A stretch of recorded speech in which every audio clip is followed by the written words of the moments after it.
काय दिलं? सुदर्शन चक्र. सुदर्शन चक्र भगवान विष्णूच्या हातात कुणी दिलेलं आहे? महादेवांनी दिलेलं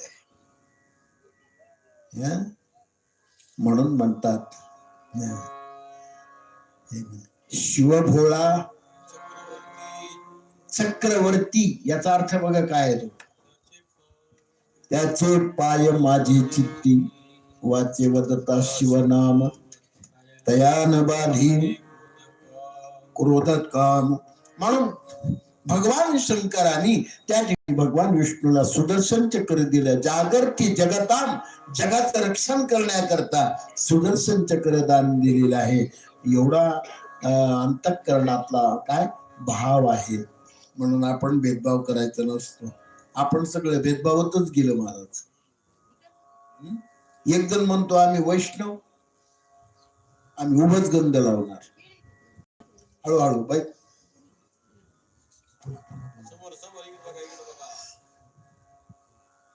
दुसरा म्हणतो आम्ही शैव, आम्ही आडवच गंध लावणार.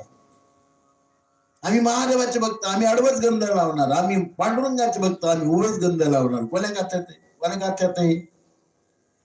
हा बर, गंध लावणार तरी थांबलेत का? लक्षात असू द्या. आता काही सारवायचं काम नाही, पण पहिलं पुढद्या सारी येत होती. पुढद्या माहिती जुना शब्द येतो, आता नाही तुमच्या लक्षात यायचा. हा पुढद्या म्हणजे भिंती. त्या भिंती सारवायच्या कशानं? शेणानं. मातीनं सारवायच्या. पण त्या सुद्धा वैष्णवाच्या बायाने उभ्या आणि महादेवाच्या बायाने आडव्या. कोणी शास्त्र? अहो एवढंच काय की दात घासायचे असले तर ते सुद्धा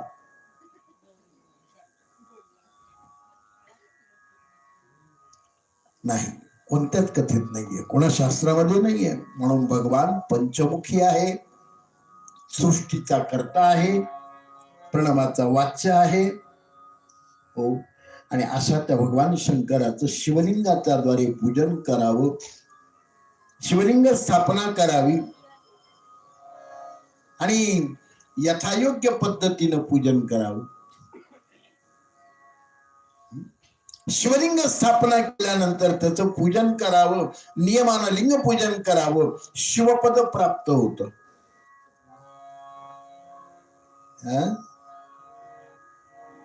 म्हणून म्हणतात ना,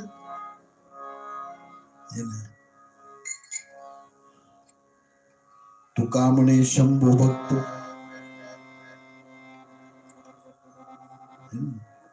तुका म्हणे शंभू भक्त, तुका म्हणे शंभू भक्त, तुका म्हणे शंभू भक्त, तुका म्हणे शंभू भक्त.